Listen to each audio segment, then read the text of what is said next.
Саламатсыздар, урматтуу достор. Бүгүн сиздер менен биздин Бриллианттар командасынын бизнеске үйрөтчү сайтына киришти үйрөнүп кетели. Анын үчүн мына Google Chrome'ду көрөсүздөр, мен мына белгилеп койдум сүрөттө. Ошол Google Chrome же болбосо ушул сыяктуу башка браузерге басасыз, киресиз. Мына баскандан кийин бул жака адрес дарек жазуу жерге www деп 3 жолу жасабыз. Менде даяр болуп калат, бирок сиздер жазасыздар. Фаберлик акыркысысы, андан кийин бирди жазабыз. Андан кейін info деп жазасыз. Info маалымат деген жүрөт. Фаберлик чекит info десеңиз, анда башка компаниянын башка сайтына кирип кетесиз. Андыктан Фаберлик 1 дегенди унутпайсыз. Демек биз команда номер 1 дегенбиз да, өзүбүздө команда номер 1 деп ат кое алдык.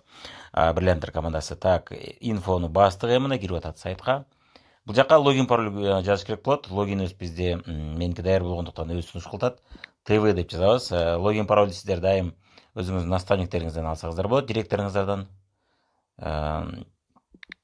Мен бул жакта көрсөтпөй эле коем. Так. Андан кийин я не робот дегенди басышты унутпайбыз. Кааласаңыз remember me, запомнить меня дегенди бассаңыз болот.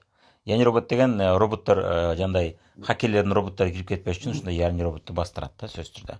Андан кийин логин дегенди басабыз, логин дегенди басабыз. Басканда бизде эгерде кыргыз тилинде чыкпай калса, сиз дайым жогору жакта, сол жакта мына Кыргызстандын желеги турат. Ошону бассаңыз кыргыз тилинде чыгат, Кааласаңыз орус тилинде көремсеңиз, орус тилинде. Азыр бизде түркчө тилге да которуп атабыз, буюрса казакча, өзбекчеге дагы которобуз деген пландар бар. Эгерде бул видеону көрүп атканыңызда бар болсо, албетте ал тилдерде да көрсөңүздөр болот. Так, бул жакта чыкты, мына бизде түшүндүрмө, биринчи вариант эмне, экинчи вариант эмне, үчүнчү вариант деп түшүндүрмө. Андан кийин бизде төмөн жакта темалар. Темалар деген жерде мына экинчи вариант сабактар. Экинчи вариант деген демек бул бизде заказ алып саткандар үчүн. Бул сабактарда көрүп койсоңуздар пайдасы тиет. Анткени дегенде биз көтөрүп жүрүп сатпаганыбыз менен биз оптом ооз2 реклама кылып сатып атабыз да. Алып сатпай атабыз, ооз2 реклама кылып сатып атабыз да. Ошон үчүн сатуу сабактарда бизге өтө пайдалуу. Анткени дегенде сиз адамдарды продукцияга кызыктырып атып, аларды кардар кылып коюу бул оңоюраак да, бизнеске чакырганга караганда. Ошон үчүн сиз ишти жаңы баштаганда алгач продукция аркылуу иштегениңиз жеңил болот. Демек мына экинчи вариант сабактар дегенде плюсту бассам, мына сабактар чыкты, каршы суроолор. Бул кардарлардын каршы суроолорунун реклама негиздери көрүп коюңуздар, же сатуу сабактар. Бул сабактарды да көрүп койсоңуз өтө пайда. Бирок сиздин негизги дайым көрүп жүрчү сабактарыңыз бул үчүнчү вариант сабактар деген төмөн жакта. Бассам мына узун көп разделдер чыкты. Жаңыларга эмнеден баштайм, жаңыларга эмнеден баштайм 2, үчүнчү жаңыларга эмнеден баштайм деген разделдер чыгып атат. Бай адамдардын сырлары. Андан кийин группа түзүү. Мына бул жерде сиздер разделдер аркылуу көрсөңүздөр болот. Группа түзүү дегенде демек бул команда структура куруу. Группаны өстүрүү, ошол бар команда, бар адамдар менен иштей билүү. Андан кийин игилик темасы, каршы суроолор кандидаттарды, демек бизнеске чакырып атканда сизге адамдар ар кандай суроолор, каршы ой пикирлерди, суроолорду айтышат. Бул лохотрон, башында тургандар табат деген ошолорго жооптор. Лидерлик, демек сиздин командаңызда адамдар бар болсо, өзүңүздү демек сиз лидер катары өнүктүрүшүңүз керек. Лидерлик деген темадагы сабактар сизге өтө керек. Маркетинг план, мотивация. Эми жаңы баштаганда кайсы сабактардан көрүп баштаганым жакшы деген суроого жооп, реклама негиздери деген сабакты көрүңүздөр сөзсүз түрдө, жана жаңыларга эмнеден баштайм деген 1 деген разделди басасыз.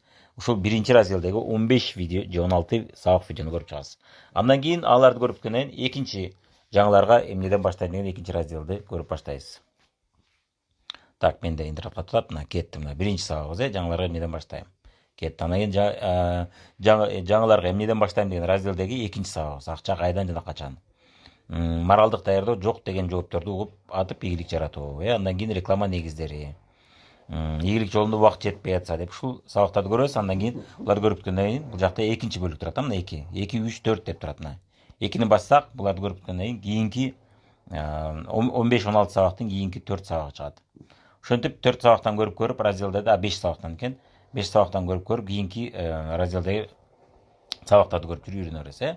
Өз тартиби менен көрүп кете бериңиз, өзүңүз аттап өтпөгөнгө аракет кылыңыз. Бул биз жөндөн жөн бул сабактарды киргизген эмеспиз. Ошондой эле бул сабактардын арасында кошумча видеолор да бар.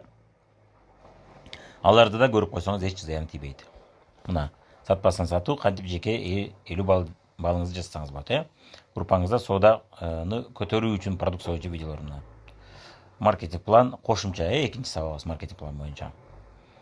Телефон менен иштөө, адамдарды чакыруу. Мына жолугушууларды уюштуруу деп ушинтип көрө бересиз. Ушул сыяктуу видеолорду көрүп жүрүп, анан жаңылардын разделин көрүп бүткөнүңүздөн кийин үчөөүн тең албетте сиз өзүңүз каалаган лидерлик, мотивация аттуу группадагы сабактарды көрсөңүздөр болот. Эгерден сиздин командаңызда жок дегенде бир 20-30 адам катталган болсо, албетте лидерлик жана мотивация аттуу разделдеги сабактарда сөз түрдө көрүңүздөр. Анан ошондой эле сиздер мына презентациялар кошумча, ушул жактан сиздер даяр презентацияларды алып көчүрүп алсаңыздар болот, колдонсоңуздар болот. Ошондой эле сетевой маркетинг, тармактык маркетинг индустриясы боюнча дагы сабактарды, финансылык пирамидалар боюнча сабактарды ушул биздин жабык сайтыбыздан көрсөңүздөр болот.